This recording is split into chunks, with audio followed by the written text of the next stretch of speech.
The Telltale Heart. True, nervous, very, very dreadfully nervous I had been and am. But why will you say that I am mad? The disease had sharpened my senses, not destroyed, not dulled them.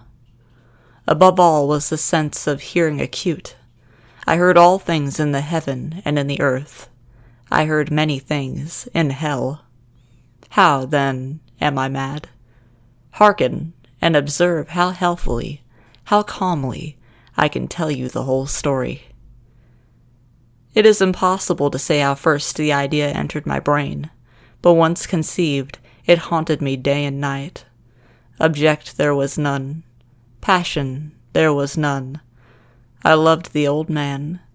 He had never wronged me. He had never given me insult. For his gold I had no desire. I think it was his eye. Yes, it was this. One of his eyes resembled that of a vulture, a pale blue eye, with a film over it.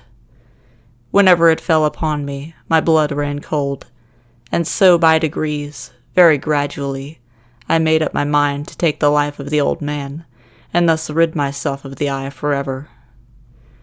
Now this is the point. You fancy me mad. Madmen know nothing. But you should have seen me.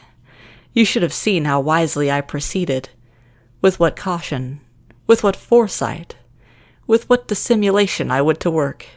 I was never kinder to the old man than during the whole week before I killed him, and every night, about midnight, I turned the latch of his door and opened it. Oh, so gently.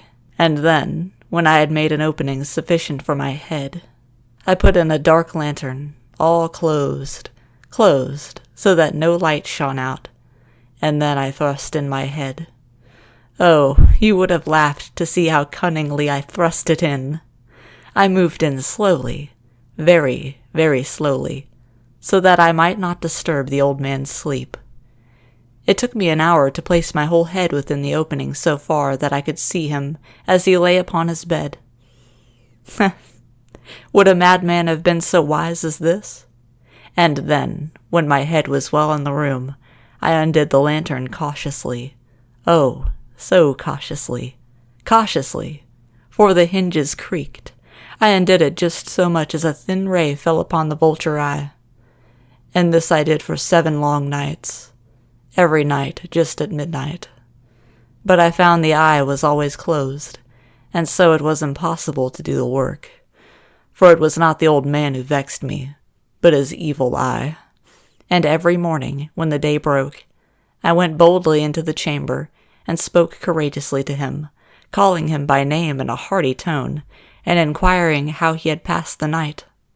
So you see he would have been a very profound old man indeed, to suspect that every night, just at 12, I looked in upon him while he slept. Upon the 8th night I was more than usually cautious in opening the door. A watch's minute hand moves more quickly than did mine.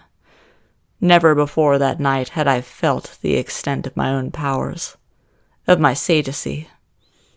I could scarcely contain my feelings of triumph, to think that there I was, opening the door, little by little, and he not even to dream of my secret deeds of thoughts. I fairly chuckled at the idea, and perhaps he heard me, for he moved on the bed suddenly, as if startled. Now you may think that I drew back, but no. His room was as black as pitch with the thick darkness, for the shutters were closed, fastened, through fear of robbers. And so I knew that he could not see the opening of the door, and I kept pushing it on steadily. I had my head in, and was about to open the lantern, when my thumb slipped upon the tin fastening, and the old man sprang up in the bed, crying out, "Who's there?" I kept quite still and said nothing. For a whole hour I did not move a muscle, and in the meantime I did not hear him lie down. He was still sitting up in the bed listening, just as I have done, night after night, hearkening to the death watches in the wall. Precisely I heard a slight groan, and I knew it was the groan of mortal terror.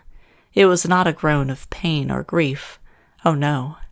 It was the low, stifled sound that arises from the bottom of the soul when overcharged with awe. I knew the sound well. Many a night, just at midnight, when all the world slept, it was welled up from my own bosom, deepening with its dreadful echo, the terrors that distracted me. I say I knew it well. I knew what the old man felt and pitied him, although I chuckled at heart. I knew he had been lying awake ever since the first slight noise, when he had turned in the bed. His fears had been ever since growing upon him. He had been trying to fancy them causeless, but could not.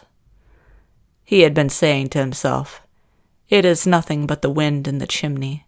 It is only a mouse crossing the floor, or it is merely a cricket which has made a single chirp." Yes, he has been trying to comfort himself with these suppositions. But he had found all in vain,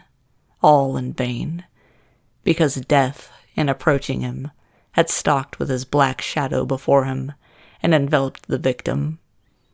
And it was the mournful influence of the unperceived shadow that caused him to feel, although he neither saw nor heard, to feel the presence of my head within the room. When I had waited a long time, very patiently, without hearing him lie down, I resolved to open a very, very little crevice in the lantern. So I opened it. You cannot imagine how stealthily, until, at length, a single dim ray, like the thread of the spider, shot from out the crevice and fell upon the vulture eye. It was open, wide open, and I grew furious as I gazed upon it. I saw it with perfect distinctness, all a dull blue, with a hideous veil over it that chilled the very marrow in my bones. But I could see nothing else of the old man's face or person, for I had directed the ray, as if by instinct, precisely upon the damned spot. And now have I not told you that what you mistake for madness is but for over-acuteness of the senses? Now, I say, there came to my ears a low, dull, quick sound, such as a watch makes when enveloped in cotton. I knew that sound well, too. It was the beating of the old man's heart. It increased my fury, as the beating of a drum stimulates the soldier into courage. But even yet I refrained and kept still. I scarcely breathed. I held the lantern motionless. I tried how steadily I could maintain the ray upon the eye. Meantime the hellish tattoo of the heart increased. It grew quicker and quicker, and louder, every instant. The old man's terror must have been extreme. It grew louder, I say, louder every moment. Do you mark me well? I have told you that I am nervous. So I am. And now at the dead hour of the night, amid the dreadful silence of that old house, so strange a noise as this excited me to uncontrollable terror. Yet, for some minutes longer I refrained and stood still. But the beating grew louder. I thought the heart must burst, and now a new anxiety seized me. The sound would be heard by a neighbor. The old man's hour had come. With a loud yell, I threw open the lantern and leaped into the room. He shrieked once, only once. In an instant I dragged him to the floor and pulled the heavy bed over him. I then smiled gaily, to find the deed so far done. But, for many minutes, the heart beat on with a muffled sound. This, however, did not vex me. It would not be heard through the wall. At length it ceased. The old man was dead. I removed the bed and examined the corpse. Yes, he was stone dead. I placed my hand upon the heart and held it there many minutes. There was no pulsation. He was stone dead. His eye would trouble me no more. If you still think me mad, you will think so no longer when I describe the wise precautions I took for the concealment of the body. The night waned, and I worked hastily, but in silence. First of all, I dismembered the corpse. I cut off the head, and the arms and the legs. I then took up 3 planks from the flooring of the chamber, and deposit it all between the scantlings. I then replaced the boards so cleverly, so cunningly, that no human eye, not even his, could have detected anything wrong.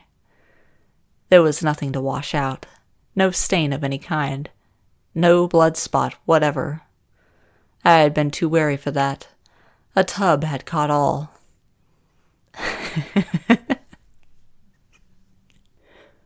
When I had made an end of these labors, it was 4 o'clock, still dark as midnight. As the bell sounded the hour, there came a knocking at the street door. I went down to open it with a light heart, for what I had now to fear. Then entered 3 men, who introduced themselves, with perfect suavity, as officers of the police. A shriek had been heard by a neighbor during the night. Suspicion of foul play had been aroused. Information had been lodged at the police office, and they, the officers, had been deputed to search the premises. I smiled. For what had I to fear? I bade the gentleman welcome. The shriek, I said, was my own in a dream. The old man, I mentioned, was absent in the country. I took my visitors all over the house. I bade them search well. I led them, at length, to his chamber. I showed them his treasures, secure, undisturbed, in the enthusiasm of my confidence. I brought chairs into the room, and desired them here to rest from their fatigues, while I myself, in the wild audacity of my perfect triumph, placed my own seat upon the very spot beneath which reposed the corpse of the victim. The officers were satisfied.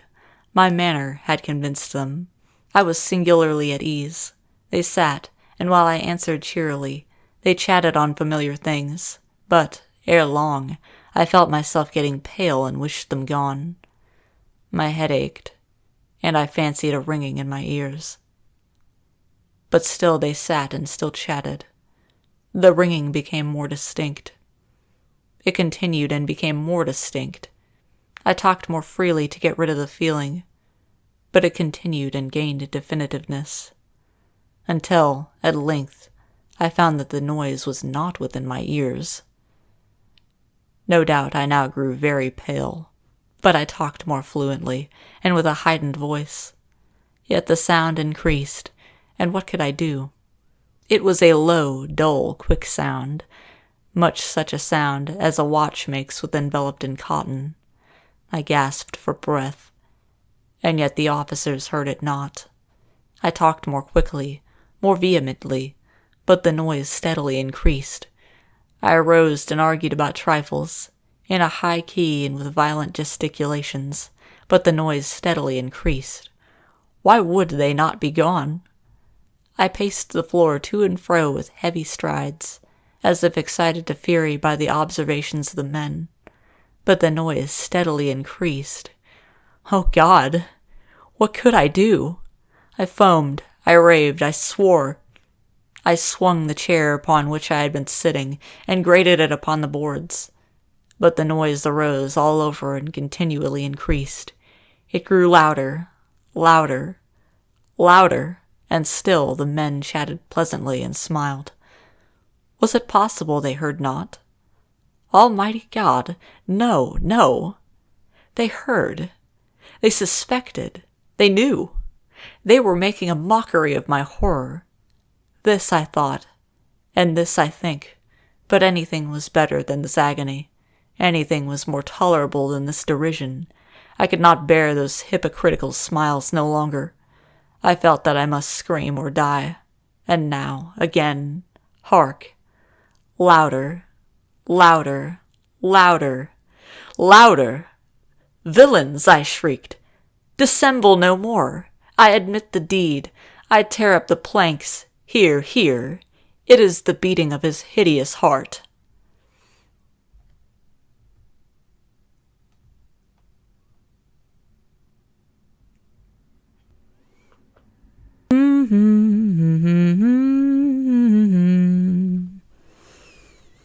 I used to hear a simple song. That was until you came along. Now in its place is something new. I hear it when I look at you.